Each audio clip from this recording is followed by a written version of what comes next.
सुप्रभात। मैं जगेंद्र राणा। आज की हमारी आध्यात्मिक चर्चा का विषय है ईश्वर सब में है। ईश्वर सब में है।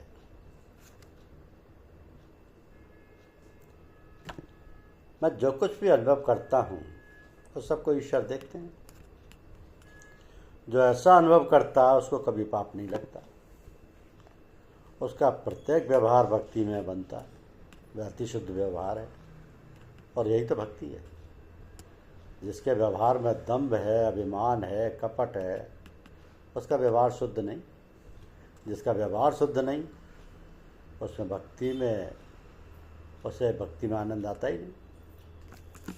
मानव भक्ति करता है परंतु व्यवहार शुद्ध नहीं रखता। जिसका व्यवहार शुद्ध नहीं वह मंदिर में भी भक्ति नहीं कर सकता। जिसका व्यवहार शुद्ध है वो जहाँ बैठा है वहीं भक्ति कर सकता है और वही उसका मंदिर है।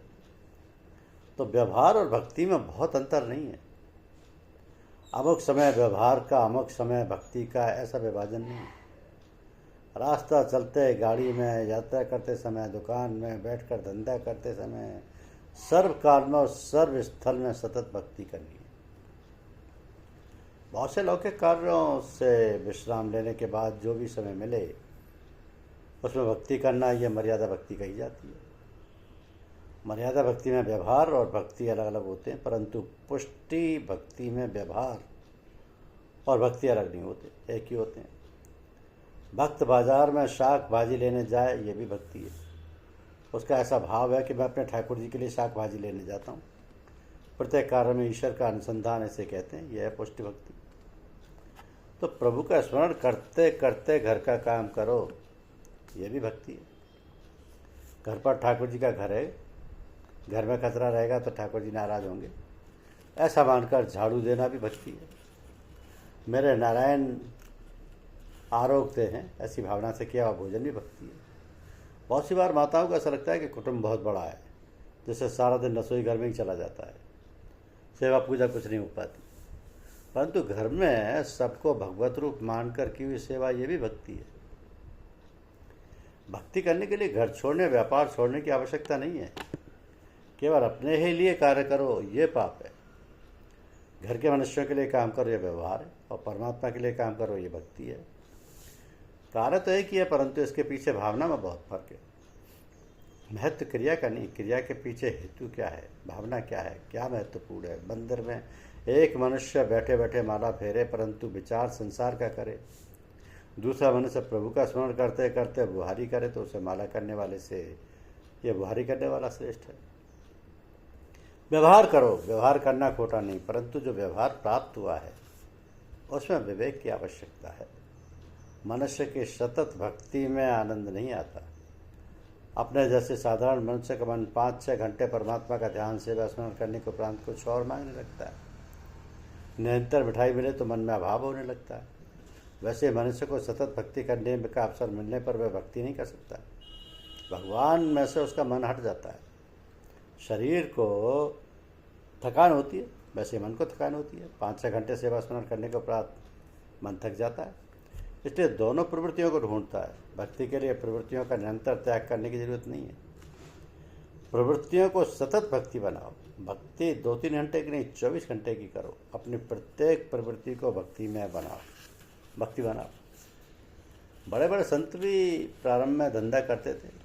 संत ये धंधा करते करते ही भक्ति करते थे और प्रभु को प्राप्त करते थे। नामदेव दर्जी था, गोरखबार घड़ा बनाता था, कबीर जी बुनकर थे, सेना भगत हजामत का काम करता था। संत धंधा करते परंतु सब में प्रभु को देखते, ग्राहक में भी परमात्मा का अनुभव करते। प्रत्येक महापुरुष को अपने धंधे में से ज्ञान मिला। प्राचीन काल में महान ज्ञानी ब्राह्मण भी वैश्य के घर सत्संग के लिए जाते। जाजाली ऋषि की कथा है। एक दिवस उसको आकाशवाणी से आज्ञा हुई कि सत्संग करना हो तो जनकपुर में तुलाधार वैश्य के यहाँ जाओ। जाजली ऋषि तुलाधार के यहाँ गए। तुलाधार उस समय दुकान में काम कर रहे थे। जाजली को देखकर उन्होंने पूछा, क्या आकाशवाणी सुनकर आए हो? जाजली को महान आश्चर्य हुआ कि वैश्य और इतना महान। तुलाधार से पूछा कि तुम्हारा गुरु कौन है? तुलाधार ने कहा, मेरा धंधा ही मेरा गुरु है।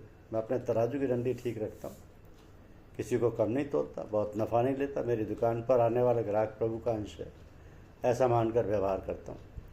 तराजू की डंडी की तरह अपनी बुद्धि को ठीक रखता हूँ, टेढ़ी होने नहीं देता। अपने माता पिता को परमात्मा का स्वरूप मानकर उनकी सेवा करता हूँ तथा धंधा करते करते मन में मालिक का सतत स्मरण करता हूँ।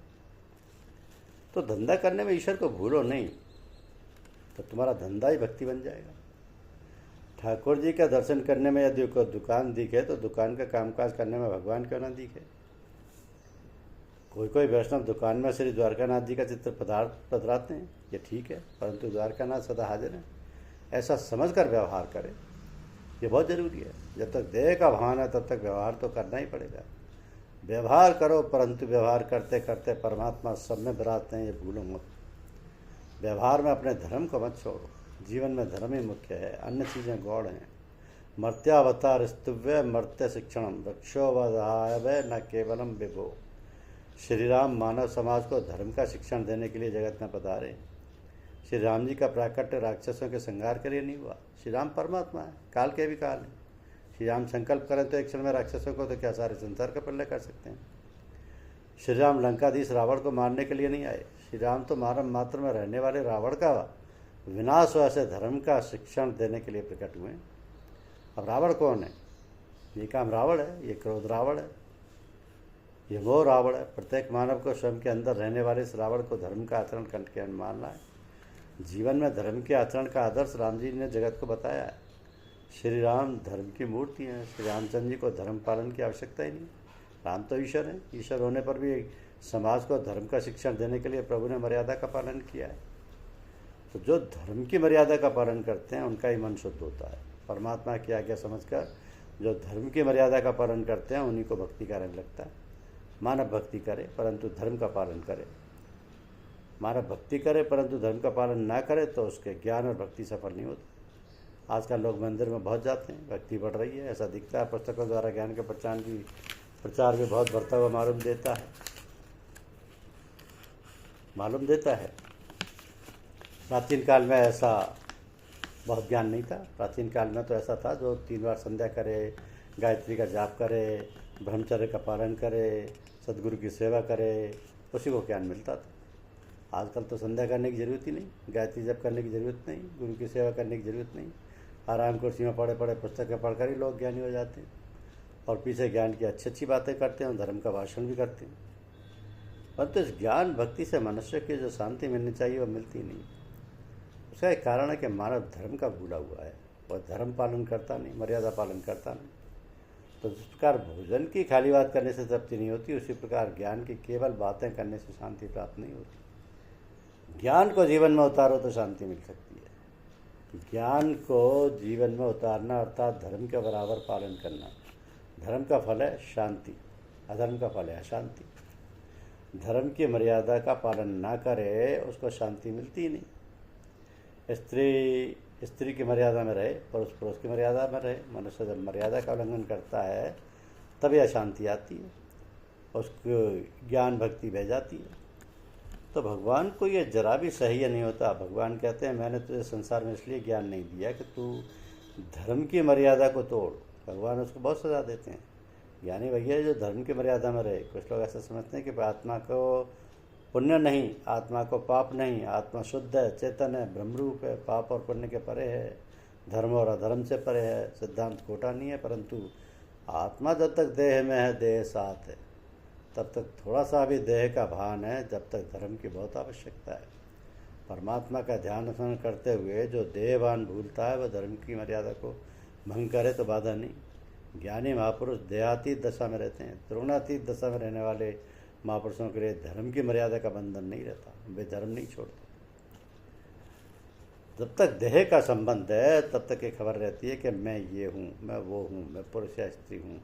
जब तक ये देहाभिमान है तब तक आत्मस्वरूप का ज्ञान नहीं हुआ, तब तक धर्म की बहुत ज़रूरत है। भक्ति भी धर्म की मर्यादा में रहकर करो। भक्ति में अधर्म आवे तो भक्ति बिगड़े। आत्मा का धर्म है परमात्मा से मिलना, परमात्मा ना मिले तब तक धर्म पालन करना ही पड़ेगा।